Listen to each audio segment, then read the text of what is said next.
Hello, I'm Sarah. This is Hardcover Hearts, and I'm here today to do a year-in review video. I haven't done one of these in a while. I think I didn't. I'm trying to think if I did one last year. I can't seem to remember.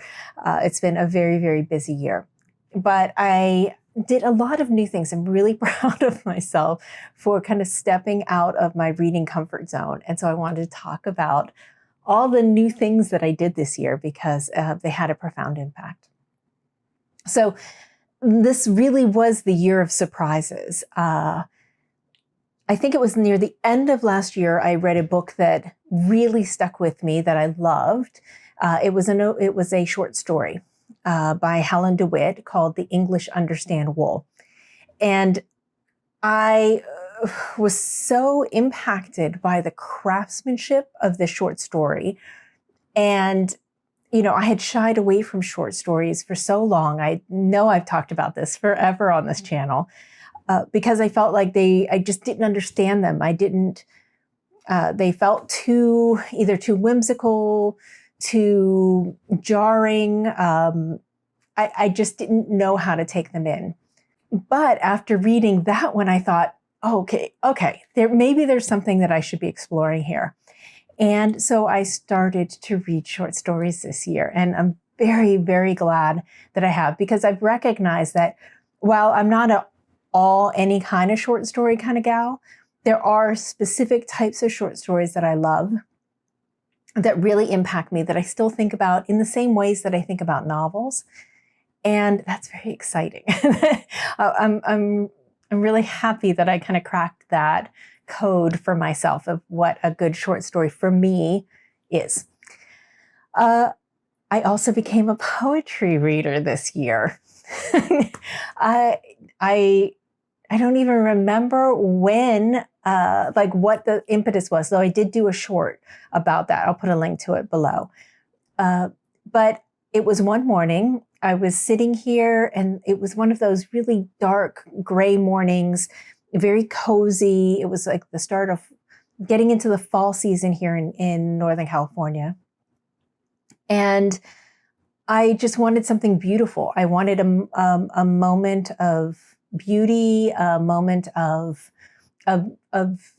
joy, of some kind of deeper resonance. And I realized, this would be a good time to read some poetry. And so I had also started to annotate, which I'll get to in a moment. So I thought, I'm going to annotate some poems. So I grabbed my pen, and it was just as I was getting ready to have my first bit of caffeine, and I just went in open. So I was, in that hazy moments before you're really awake, and I just felt like that was the right time. So I've maintained that practice, not every morning, I have to admit, but on many mornings. And I find that the mornings that I don't do it, I really miss it. So what I do is I have a whole routine in the morning. I won't bore you with all the details, but as part of the routine, I sit and I open up my book of poems, and I just open it randomly. I let fate kind of pick the poem for the day, and I read it with my pen. And I read it out loud, and I think about it, and I reflect on any ideas that have come to mind as I'm reading it, any images, any references, any questions, and I just write them out. And then in the index, or the table of contents, I should say, I note the date that I read that poem. So I'm really looking forward to a time when I pick these up down the road, maybe a decade or two from now, and have a filled book that I can just open up and have a glimpse at the types of things that I was thinking about now. So that sounds very, very exciting to me. Speaking of annotating, I also decided to be an annotator this year, which has been very scary because I don't have a lot of space. I think I've talked about that before. And I already have stuffed to the gills with books, as you can see. And I don't really have the space to have a working copy, which I annotate and write in, and then have a pristine copy. there's one copy. And so I don't always think that every book is worthy of annotating, but there are some that I think are uniquely built for annotation. An example would be the Toni Morrison group that I'm leading right now, where we're all reading a good chunk of Toni Morrison's books in publication order. And being able to annotate as I'm reading it allows me to gauge what I think is happening, because Toni Morrison is someone who doesn't spell it all out for you, and who will drop something and then pick it up later. And also someone who uses a lot of motifs and very strong themes. So she's a joy to annotate, an absolute joy. I feel like I'm really enriching the reading experience by making notes to myself, by questioning what I'm reading, by noting beautiful passages, beautiful word choices. That's been really fun. And I've also started to do it with Emile Zola, with the Bulkakov series, and that's been fantastic as well. I also have built kind of this author spotlight series this year. So this came out of a request that I had made a while ago, that there were a few books that I wanted to read, and I wanted to know, was anybody interested in reading them with me? And one of them was the Olivia Manning Fortunes of War and Levant trilogy. So those are two trilogies that all span like one couple's marriage together. And that was such a successful, wonderful group that a lot of those people maintained. And there were even people before who had joined into that. But that one really seemed to cement us as a working group of dedicated, hardcore readers that want to talk about it every week. Take a week to do a reading up to a certain point, and then meet up and have discussions. So I wanted to build on that. And one of the things I love to do is to read authors in publication order, because I just learn so much about their craft, about their evolution, about their themes. And it feels like you know the person behind the writing a little bit better when you've spent time seeing how they move from one topic to the next, or one book to the next. So I decided to take the leap, and I started this year with Shirley Hazzard, which was fantastic. Oh, so glad to read that with so many people. And that included some short stories. So that gave me a reason to actually read them and to talk about them, which I had to learn how to do. Just fantastic. Then we went on to read Helen DeWitt's work, which was very interesting, very polarizing. I don't know that I would have finished if it hadn't been for everyone in the group, because one of the books was strong, heavy satire that I tend to stay away from. I tend to not enjoy, but really got a lot out of the conversations, where I may not have loved the book, but what we talked about was rich and delightful. And I feel like I understand satire better. There were also short stories in that collection as well, in that author spotlight, because Helen DeWitt did a book of short stories. And then now we are tackling an author that I was always intimidated by, very, very nervous to read, because I just felt that the material would be very difficult emotionally, that maybe I wasn't prepared, maybe I wasn't ready. And that is Toni Morrison. And to be going on this journey, reading 7 of her books with these same people, and in essence, our Sunday salons, has been, one of the joys, absolutely one of the joys of this year. So I want to thank each and every one of the people who've joined in those and participated, whether you are quiet and you're just lurking and observing, or whether you're an active, engaged commenter every week, whether you can read some and not the others, but you're sticking with it. I just appreciate you all so much. Thank you. Then I have just recently decided to become a rereader. These are all the things that I really didn't think I would do. This is something that Leo and I have been talking about for about 6 months. And in this experience, I'm someone who I'm okay with leaving an experience exactly as it is, and fearing that sometimes tampering with it or coming back to and revisiting something could loosen the luster or point out things that you hadn't seen before, and thereby diminishing the memory. And Leo and I talk a lot about this because he's a big rereader, and he was like, well, but it could do the opposite. It could allow you to see deeper into the work, to glean more from it, to understand it better. So he and I have started a project, and then it was just so fun to see that Roz from Scout Dandling About the Books and a whole crew of other people decided to do a whole month-long challenge for it. I think it's Remember December, where people reread books in December.